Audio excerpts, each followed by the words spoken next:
Hello, viewers. Welcome back to another episode of AI Demystifies.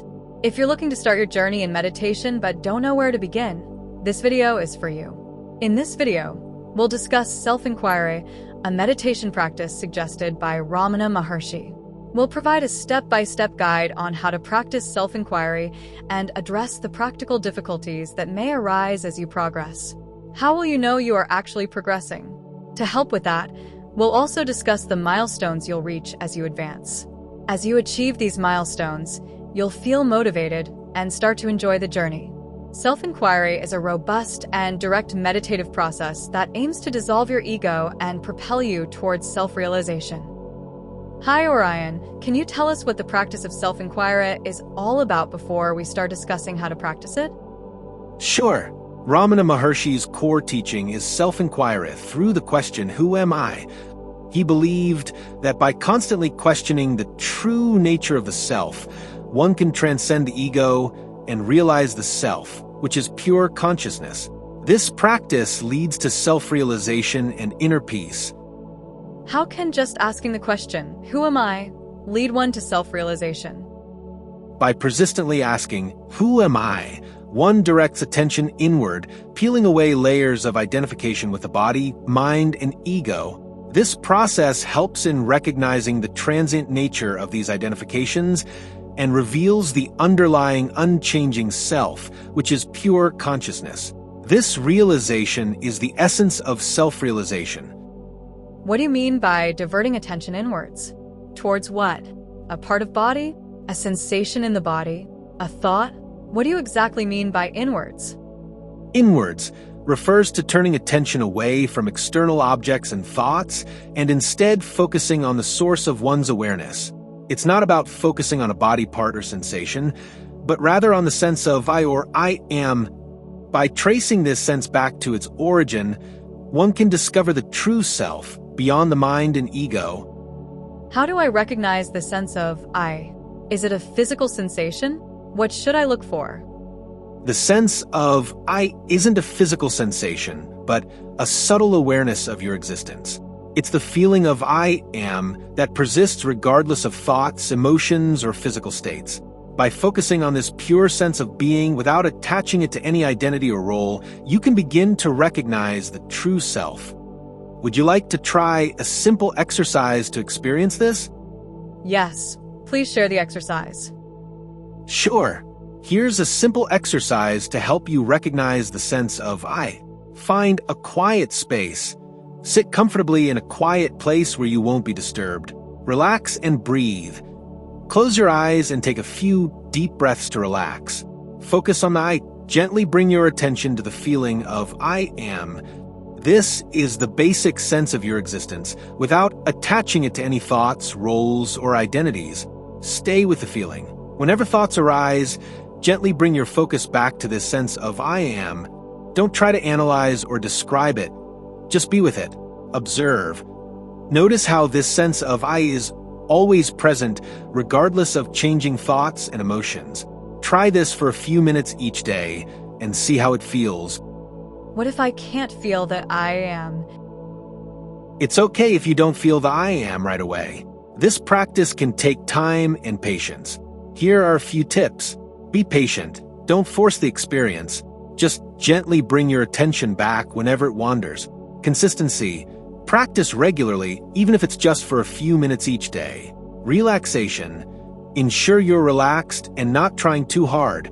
Sometimes, effort can create tension. Guidance. Reading or listening to teachings from Ramana Maharshi or similar teachers can provide inspiration and clarity. We have a playlist on our channel dedicated to Ramana Maharshi's teachings. Click on the link above to watch our videos for more clarity on self-inquiry. Orion, when I do this practice, I think I can feel my attention as I am. But it is so feeble, not strong enough. Also, it seems that the sensation is occurring in two places, in the head and heart. You told it's not a physical. It's great that you're beginning to feel the I am, even if it's feeble. It's normal for the sensation to seem subtle at first. The feeling in the head and heart can be part of the process, as these areas are often associated with thought and emotion. Here are a few tips to strengthen your practice. Gentle focus. Continue to gently bring your attention back to the I am without forcing it. Heart center. Some practitioners find it helpful to focus on the heart center as it's often associated with deeper awareness. Consistency, regular practice will help deepen the experience over time. Guided meditation. Listening to guided meditations by experienced teachers can provide additional support. In all this, where's the question, who am I? You are just asking us to concentrate on the sense of I. Is self-inquiry a practice of concentration? Great question. Self-inquiry isn't just about concentration. The question, who am I, is used to direct attention inward and challenge the identification with the body and mind. By focusing on the sense of I, you're essentially investigating its true nature. When thoughts arise, you ask, to whom do these thoughts occur?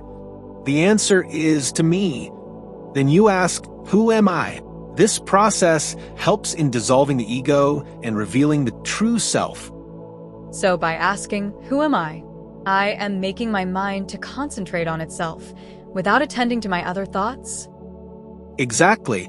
By focusing on the sense of I and questioning, who am I? When thoughts arise, you're redirecting your mind inward. This isn't just concentration, it's an investigation into the true nature of the self. Over time, this practice helps in dissolving the ego and revealing the pure, unchanging awareness that is your true self. How can this be an investigation if I'm only concentrating on the sense of I? There is no investigation happening. When thoughts occur, we ask, who am I? To bring mind back inwards. But after that, I don't further ask any intellectual questions. I continue to concentrate on the sense of I. Where is investigation in all of this? The investigation in self-inquiry is subtle and experiential rather than intellectual. When you ask, who am I, and focus on the sense of I, you're not just concentrating, but also observing the nature of this. Here's how the investigation unfolds. Observation. By focusing on the I, you observe its qualities and how it feels. Inquiry. When thoughts arise, asking who am I helps you see that these thoughts are not the true I. Insight. Over time, you begin to notice that the I is not the body, mind, or emotions, but a deeper, unchanging awareness. This process gradually dissolves false identifications and reveals the true self. There is too much of mental clutter, and it is too difficult to concentrate. Is there any shortcut which will help to silence all these mental clutters and concentrate on the sense of I? It's common to experience mental clutter, especially when starting this practice. Here are a few tips to help quiet the mind. Breathing exercises. Deep, slow breathing can help calm the mind and body. Mantra repetition. Repeating a simple mantra like Om can help focus the mind. Guided meditations. Listening to guided meditations can provide structure and support. Nature walks. Spending time in nature can naturally quiet the mind and bring a sense of peace. These practices can help create a more conducive environment for self-inquiry. You told me, by focusing on the I, you observe its qualities and how it feels. Can you tell me how it feels, or what are its qualities that will be revealed? It will give me confidence if I can observe or experience those during my practice. Certainly, when you focus on the sense of I, you might notice the following qualities. Presence, a subtle, constant awareness that feels like a quiet, steady presence. Peace, a sense of calm and stillness, even if it's faint at first. Timelessness, the feeling of I doesn't change with time, it's always there, regardless of circumstances. Non-attachment, a growing realization that this I is not attached to thoughts, emotions, or physical sensations. These qualities may be subtle initially, but with regular practice, they become more apparent. Keep observing patiently, and you'll gradually experience these aspects more clearly. Once I start the practice, what milestones I need to be aware of so that I know my progress? In self-inquiry, progress can be subtle and personal. Here are some milestones to look out for. Increased awareness. A growing ability to stay aware of the sense of I amidst daily activities. Reduced identification. Less attachment to thoughts, emotions, and roles, recognizing them as transient. Inner peace, a deeper sense of calm and stillness, even in challenging situations. Clarity, clearer understanding of the distinction between the ego and the true self. Consistent presence, the sense of I becomes a constant, stable presence in your awareness. These milestones indicate deepening self-awareness and alignment with the true self. Is any body posture recommended for the practice? For self-inquiry, a comfortable and stable posture is recommended. Here are some tips. Sit comfortably. Choose a posture that allows you to sit comfortably for a period of time, such as cross-legged on the floor or on a chair with your feet flat on the ground. Straight spine. Keep your spine straight, but relax to maintain alertness without tension. Hands and eyes. Rest your hands on your knees or lap, and gently close your eyes to minimize distractions. Relax. Ensure your body is relaxed, without any strain or discomfort. The key is to find a posture that supports both relaxation and alertness. Would you like more details on any specific posture or additional tips for your practice? Body posture should be such as to keep the body relaxed for the duration of practice and keep it at peak alertness. For example, while lying down, my body is completely relaxed, but it becomes dull quickly. It's not alert. You're right. Finding the balance between relaxation and alertness is key. Here are some posture tips to help maintain both. Seated posture. Sit cross-legged on a cushion or chair with your feet flat on the ground. This helps keep the spine straight and the body relaxed. Back support. Use a wall or a firm cushion to support your lower back if needed. Hands position. Rest your hands on your knees or lap, palms up or down, whichever feels natural. Head position. Keep your head aligned with your spine, slightly tucking your chin to avoid strain. Breathing. Focus on deep, slow breaths to help maintain relaxation and alertness. Sitting down still for a long time seems impossible. Is the movement of body parts a distraction for the practice? Movement can be a distraction, but it's natural to need to adjust your posture occasionally. Here are some tips to manage this. Comfortable setup. Ensure your seating arrangement is comfortable from the start to minimize the need for adjustments. Gentle movements. If you need to move, do so gently and mindfully, maintaining awareness of the I throughout. Short sessions. Start with shorter sessions and gradually increase the duration as your body adapts. Stretching. Incorporate gentle stretching before and after your practice to reduce stiffness. It's okay to move if needed. The key is to maintain a gentle focus on your practice. Will performing a few yoga poses before the practice help to maintain the body posture during the practice? Yes, performing a few yoga poses before your practice can be very helpful. Yoga can help relax muscles, improve flexibility, enhance circulation, and calm the mind. Here are some yoga poses that can help. Cat-cow pose. This gentle flow between arching and rounding your back can help release tension in the spine and neck. Thread the needle. This pose stretches the shoulders, upper back, and neck, providing relief from stiffness.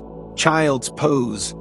A resting pose that gently stretches the hips, thighs, and spine. Seated forward bend. This pose stretches the spine, shoulders, and hamstrings, helping to relieve back pain. Cobra pose. Strengthens the spine and opens the chest, reducing stiffness in the neck and shoulders. How long should one practice self-inquiry each day? Starting with 10 to 15 minutes each day is a good approach. As you become more comfortable, you can gradually increase the duration. The key is consistency rather than length. Even short, regular sessions can lead to significant progress over time. I'm serious about self-realization. How will this 15 minutes each day help me? While 15 minutes is a starting point, the key is to integrate self-inquiry into every moment of your life. Here are some ways to deepen your practice. Continuous awareness. Try to maintain awareness of the I throughout the day, not just during formal practice. Mindfulness in actions. Bring the question, who am I, into daily activities like walking, eating, or working. Extended sessions. Gradually increase your meditation time as your capacity grows. Retreats. Consider attending silent retreats or intensives focused on self-inquiry for deeper immersion. Guidance.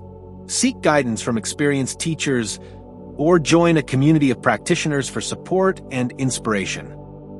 How do you keep your mind on the I during work or other activities like driving, which requires the mind to be focused on the work? What does Ramana Maharishi recommend? Ramana Maharshi acknowledged that during activities requiring focus like work or driving, it's challenging to maintain continuous self-inquiry. He suggested integrating the practice into daily life by short reminders, taking brief moments throughout the day to ask, "Who am I?" and reconnect with a sense of I. Mindfulness, being mindful of the I in the background even while engaged in tasks. Regular practice, dedicating specific times for deeper self-inquiry to strengthen the habit. This way, the sense of I becomes a constant, subtle presence even during busy activities. Being mindful of I in the background? How is this possible? How to practice this? Being mindful of the I in the background means maintaining a subtle awareness of your true self while engaging in activities. Here's how to practice this. Start small. Begin with simple tasks like walking or eating. Occasionally remind yourself of the sense of I without losing focus on the task. Short pauses.